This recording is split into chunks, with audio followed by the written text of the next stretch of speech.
We've been trying to talk, kind of, getting into the wrap up of this primary election cycle that, people will make such light of it, but it's so important because, let's face it, we're still two-party system. Maybe this is the year that changes, but until that does, it's very important who's running for one of these two, of course, corporate figureheads that since Reagan literally have been just destroying the middle class. And finally, maybe there's a candidate that won't. Maybe there's a candidate that could possibly start a war we have to avoid at all costs.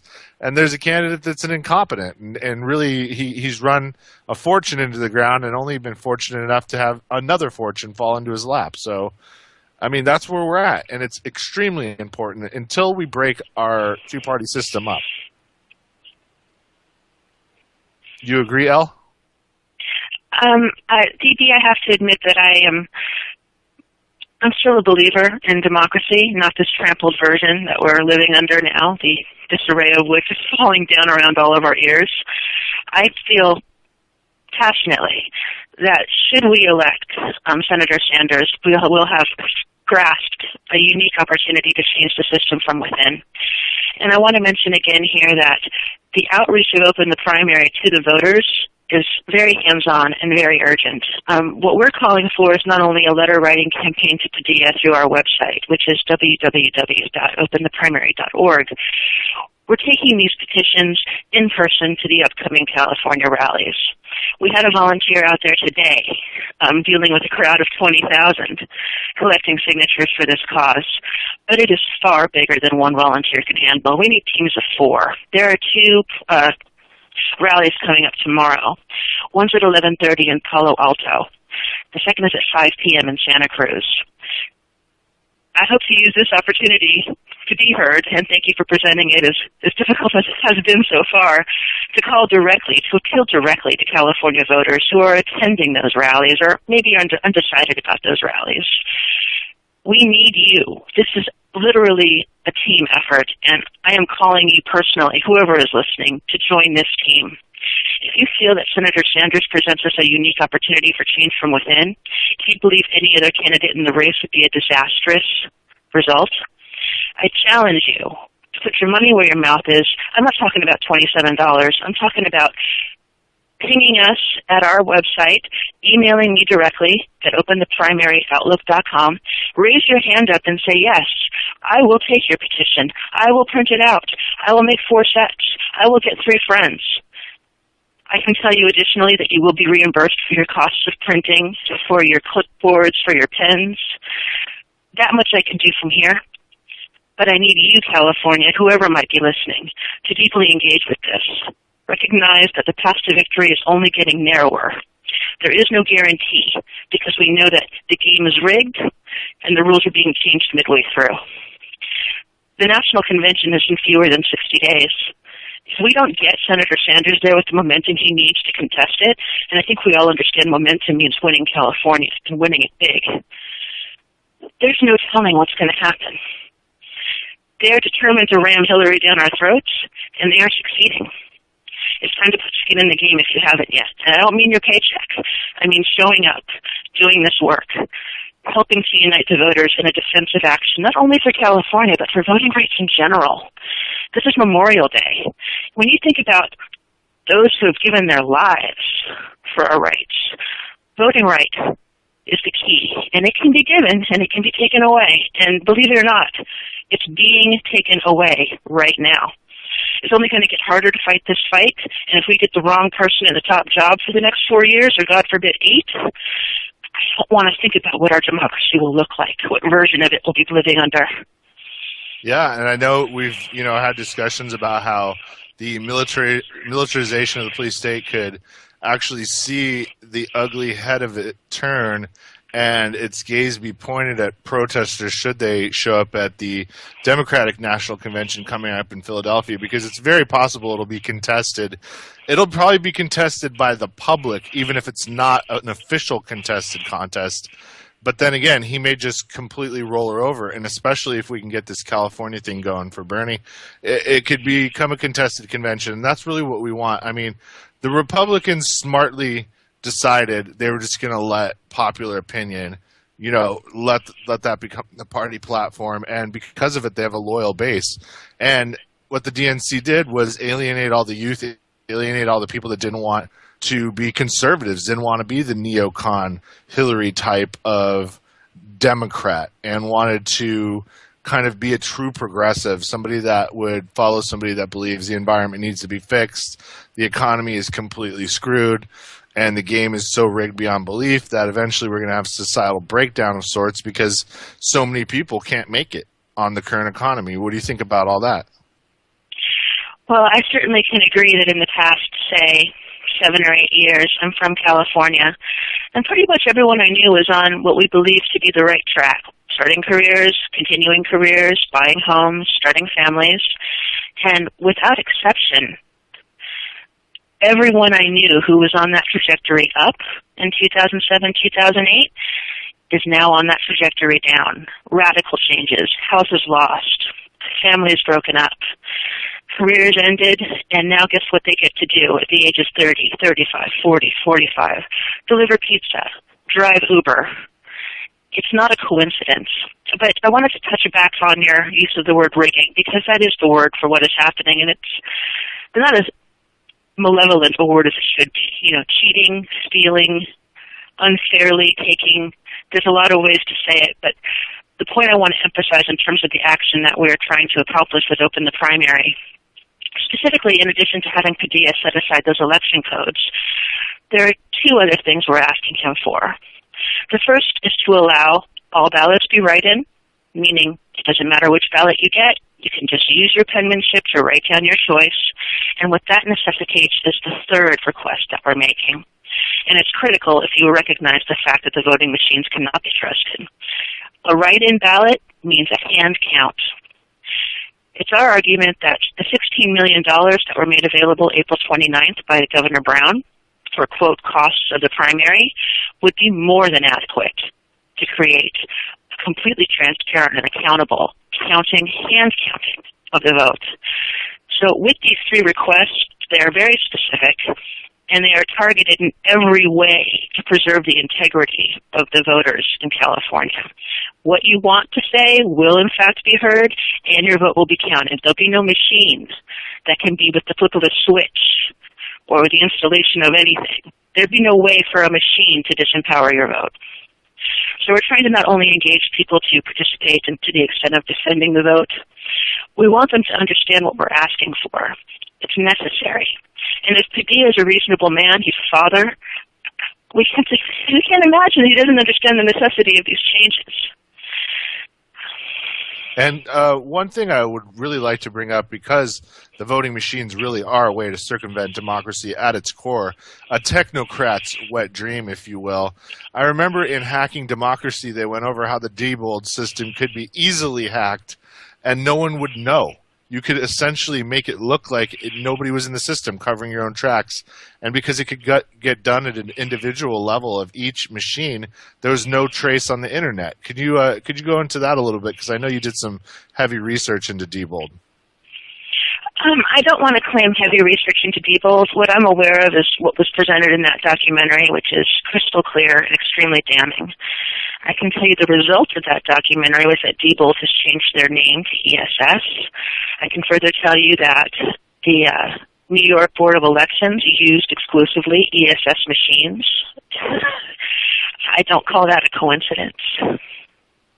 No, and Diebold, if I'm not mistaken, also has quite nefarious history, Nazi-related and things like that. Not to get completely off track, but I think we're talking about people that have been essentially running the world into the ground for the last 7 decades, and they may change the name of their corporations, and their heirs may have different last names through marriage, but the agenda stayed the same. I mean, it's just keeping the people down, turning them basically into labor.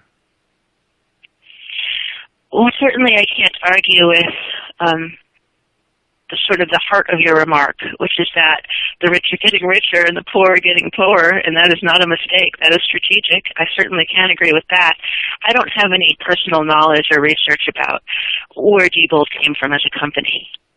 What I do know is that they changed their name but not their approach, and they're used now as they were used then despite, or, let's say because of what an effective tool they are. Exactly. I mean, it is a subterfuge, and it's putting a blindfold over a very gullible populace that really believes that these methods that are inherently fallible wouldn't, somehow make something like a George Bush beating an Al Gore by the hair of a thin thread in Florida as a direct result of this kind of, nefarious behavior. What I want to get back to now is kind of getting around this technocracy or this techno kind of fascism that they're attempting to use on the people. We're an armed nation. I'd never really think the military is going to storm down our streets. I don't think anything insane like that's ever going to happen. But I can see people being manipulated and conned by the system and trapped by it so much that basically we lose our voice and our rights.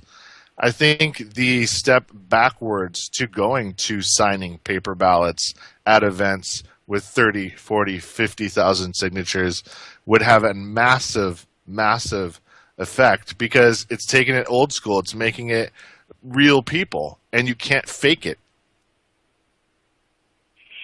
Well, certainly. There's two things you brought up that I want to touch on.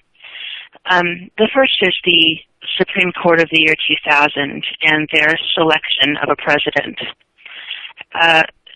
My research and our original strategy was predicated upon the California Constitution. I encourage anyone listening to this to go to www.opentheprimary.org and click on the link to the Constitution. When you do, you'll see Article 2. It's not written in Latin. It's written in English. And what it says is, legislature shall provide an open presidential primary. Now, we've had that looked at by attorneys, we've had that looked at by elections experts, we've had that looked at by poli-sci professors, and nobody can say open means anything but open. So feel empowered by that. Try to get in touch with that, anyone who might be listening. Realize that the truth is still there. Now, what's been laid on top of it, to get back to the Supreme Court of the year 2000, briefly to rewind. In 1996, California voters passed Prop 198. Prop 198 reopened the primary. Now, why they had to do that when the Constitution is crystal clear is outside of my frame of research. And I've become, let's say, dedicated to these topics only in the context of this election. So I won't pretend to know what happened to Article 2.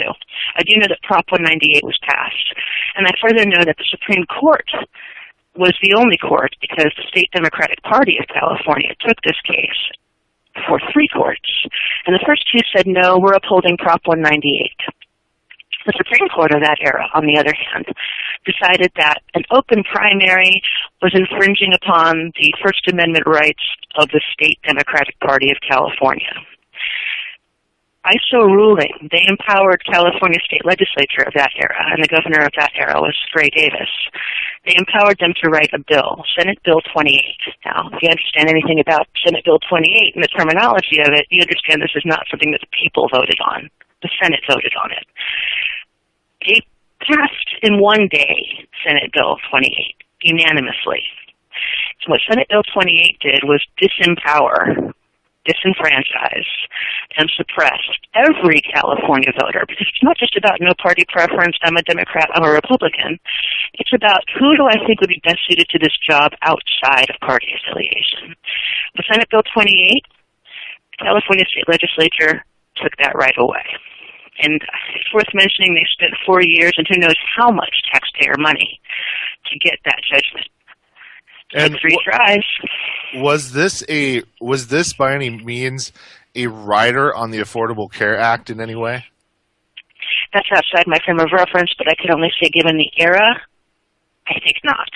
What I'm talking about took place in 1996 with Prop 198 and then 2000 with the Senate Bill 28. Gotcha. Affordable Care Act came far after, yeah.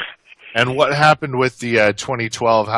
What was essentially the ruling, or how did they basically circumvent a totally open primary of 2012 to what we have now, which is this semi-open debauchery? Semi-open is bastardization. I mean, modified closed, semi-open, semi-modified closed, it means closed. And, I'm sorry, Ask again. I got derailed by that detail. Oh, sure.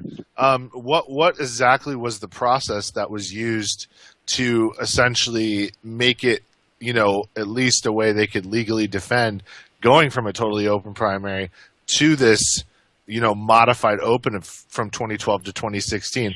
What is their reason behind it, and how do they defend that? Well, the reason behind it is because this is what they want. They want to control the outcome. And their defense of it is cloaked in a lot of really confusing language. They create the illusion of choice, again, with this, okay, re-register. By the way, did you know you have to re-register? Oh, you didn't re-register? Okay, why don't you just ask for a different ballot on the day? Yeah. 4 million of you? That's going to happen. In terms of what happened in 2012, my research shows that the no party preference, which I think at that time they were declined to state voters. I might be wrong on that, but there was a different term used. And that group of people managed to circumvent, just for that one election, as far as I know, the limitation of party. And they actually got ballots that had candidates from different parties listed. And it's obvious that that was done away with by some sort of legislative maneuver. Certainly the people did not vote against their own right to choose. I do know that in, I think, 2010, there was don't quote me, Prop 14, which was a very trickily worded proposition written by state legislature, which created the illusion of opening the elections with the exception of the presidential primary. And if you look at the codes that are linked on www.opentheprimary.org, you'll see where they contradict themselves. And they contradict themselves because the rules have been changed from year to year to year, but always with the same intent: to separate us from democracy, to give us less democracy, and to disempower the voter. Just awful stuff. I mean, is there anything going forward that we can see opentheprimary.org morphing into? Now, once this 6 days passes and hopefully we get Padilla to get enough basically correspondence to, get off his butt and actually make this an open primary and a full write-in and, basically bend to the will of the people. I don't know how many emails we're at or how many hundreds or hopefully multiple hundreds of emails that have been sent, and hopefully many hundreds more will be sent now as a result of people hearing this. But once we get this pressure on, where does opentheprimary.org go, and what is going to be the rundown going into the Democratic National Convention? Because this contested situation could really open some doors, and at the same time it could be destructive to people's voice if half of the people get shut out of this party. Briefly, I don't know what's going to happen at the convention, but if I tell you what's in my intuition, it's that what we saw in 1968, it's going to be much worse. Those cops, there was a police riot at the Democratic National Convention in 68, and those police people were using billy clubs. These cops are militarized, and my sense is that the rage and dismay that's sweeping this country and the people who are going to the convention, I mean, hashtag see you in Philly is gigantic. Not all of them are going to behave themselves or understand the rules or abide by any cockamamie rules when we see the kind of thing we saw at the Nevada convention, or when we know that the Democratic Party is trying to rewrite the rules even as we speak to disempower any kind of protest in the convention. Can you imagine a rule in a democracy that says you cannot hold a sign to indicate your feeling about this event? That is the kind of rule. Or you have to be in a free speech zone.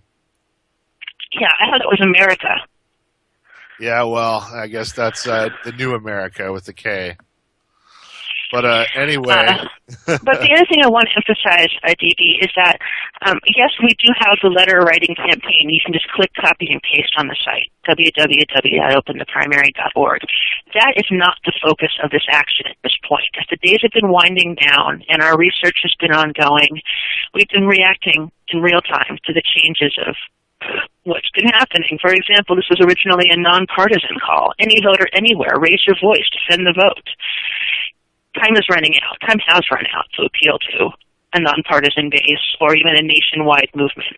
Our focus right now is getting volunteers with our petitions to the upcoming rallies. As I said, there are two tomorrow, one at 10:30 in Palo Alto, one at 5 p.m. in Santa Cruz. What's going to make this work is when people personally and deeply engage with this idea. It is outside the box, but it is not radical. It is based in law and interpretation of law, but its heart is in public outcry. We are looking for engagement and empowerment in participants in this action. It has a lifespan of a week. We'll know in a week whether or not we got the kind of momentum needed. That's only going to happen at the rallies. That is where the energy is. That is where the numbers are. I'm calling again specifically to anyone hearing this who may be planning on those two rallies tomorrow, who knows about a rally coming up this week, to get in touch with me at opentheprimary@outlook.com. Raise your hand. I can't express to you the work that's gone into this project on this side. We have a tiny team of volunteers. It is the definition of grassroots. It has been birthed out of passion and extra long hours and extra hard work and learning curves that I won't go into, but it has to do with, how does the internet work? How do you make a website? Let me go ahead and try to understand the legislative maneuvers that have gone on for almost 20 years. All of that is worth nothing, despite your kind invitation to be on this show, unless people listening grab it and run with it. And I don't mean tomorrow, I mean tonight. Email me tonight. Are you in Palo Alto? Are you Palo Alto adjacent? Are you in Santa Cruz? Are you Santa Cruz adjacent? I've got a petition for you to print out. I have a request for you to make 4 copies of all 10 pages and to get 4 clipboards and a bunch of pens. Grab 3 friends, because it can't be strangers. You have to be able to circle back and get the signatures at the end. We need teams on the ground of people who understand that there's complete legitimacy to this and an importance to it. Time is quite literally running out. And you never know. You may actually bump into someone going to a rally that is not registered and does not even know that they're going to show up to this vote and not have a vote. And they're not going to know what's going on. So spread the awareness. I mean, these rallies coming up, I'm checking on the website to try to see what other events are coming up. There's literally hundreds of events. I'm not talking about, that's not an exaggeration. There are hundreds and hundreds and hundreds of events in the Bay Area. They're getting super pumped for what's going on. We can say this is the last gasp of what we know is democracy, and if we do not defend it, something worse will come down the road, and we're not going to like what we see. And we know this. We know this will come if we don't do something about it. We're going to have to deal with it now, hopefully with our voices. Possibly maybe we can get to the streets and block the economy, stop commerce. Something like that could happen at the DNC in Philly. If we could shut Philly down somehow. Philly's a big port city, and it's important. Maybe people will pay attention that a party that's, historically, at least as far as me and you, within our lifetime, has been, supposed to be a champion of the workers, a champion of the disenfranchised and the poor. And they've just morphed into this neocon kind of dualism with the Republicans. Now the Tea Parties are crackpots or whatever, and then we have the own left side of crazy people that are way in denial. We can call them the hill bots or whatever you want to call them, but it's so crazy that we're having a staggering split in the two parties, so much so that there's going to be 4, 5, 6 possible parties coming up, and it's very, very important that we get a consensus going forward, or naturally cracks begin and splits form.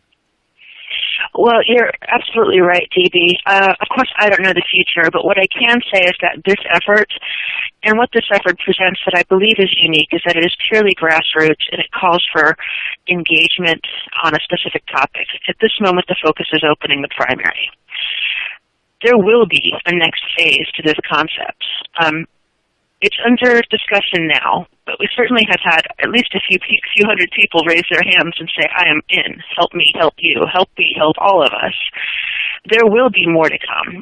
Something worth mentioning is that the thousands of engaged Bernie volunteers who've been phone banking, canvassing, etc., there's going to be a void an activity once all the states have voted between now and the convention. There will be a month or more of no more of that. What we're looking to do is to collaborate on filling that void with something proactive, positive, empowering, and organic. Some of the discussions that are being had have to do with aiming to swing some of the superdelegates. This is a hot topic, a hashtag, I'm sure. We have research that shows that a third of them, approximately, are also in elected office. They themselves are seeking re-election. That is leverage that has not been tapped into so far as we know. That's just one of the ideas that we're going to try to keep this momentum going with after June 7th.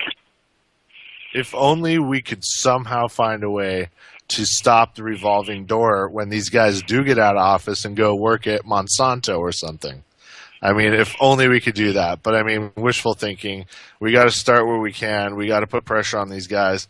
I mean, I'm sure it would be better for them to stay in government where they're going to keep getting kickbacks and building on a pension than having to work in the real world, even if it is a cushy corporate job at some giant 500 company.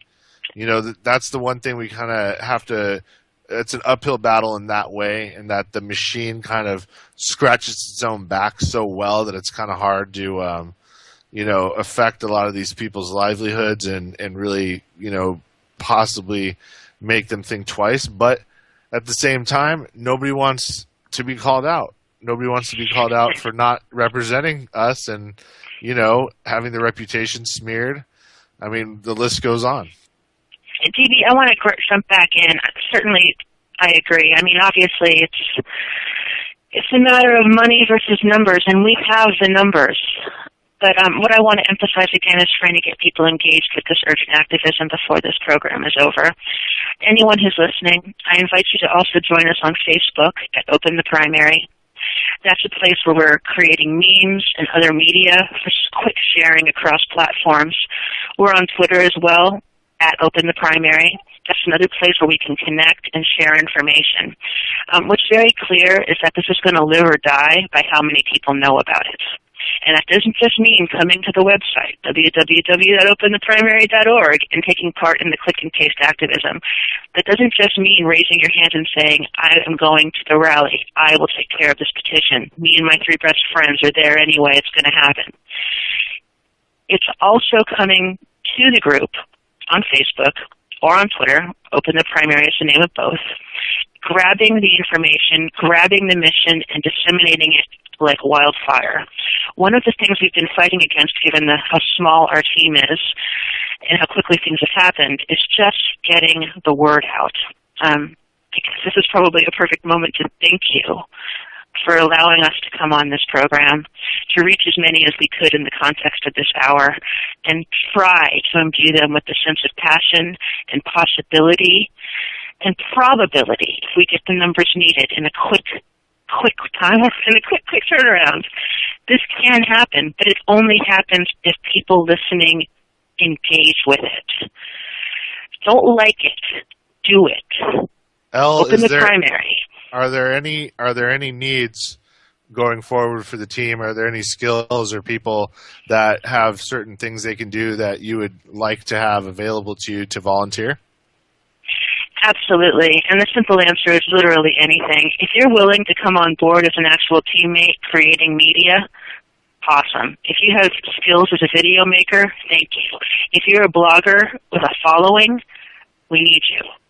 But even if you're not established in those ways that don't have those skills, just spreading the word, and not just spreading it, but endorsing it. It's that personal touch that makes a difference. Anyone who's done phone banking knows that a lot of the power of that is in your personal time being spent to spread the word. That's the kind of energy and urgency we're trying to tap into with this. Own it. Understand it. There is nothing off the wall about what we propose or suggest. It is specific. It is researched. It is based in logic. But it doesn't live unless you believe it and take part. People have to breathe life into taking back the ability to essentially affect the political process, because right now, I think I just read a report that said 70% of all Americans have never actually even attended a political function. I mean, they might have voted once or twice, but they don't have any idea what the inner workings are. They don't know how to participate, and they've given up on that aspect. So 30%. And then when you look at the voter turnout being 20 to 30% of the population, I mean, we're talking about a minority of people that aren't necessarily millionaires and billionaires making all of the rules. Well, there's a nuance to that as well, because I don't know if you knew that. I'm sorry. That's our cue, Elle. That's our cue, Elle. So thank you so much for being on. Everybody check out our article on Mint Press News. She also had one on the anti-media in January. www.opentheprimary.org, at Open the Primary on Twitter, Open the Primary on Facebook.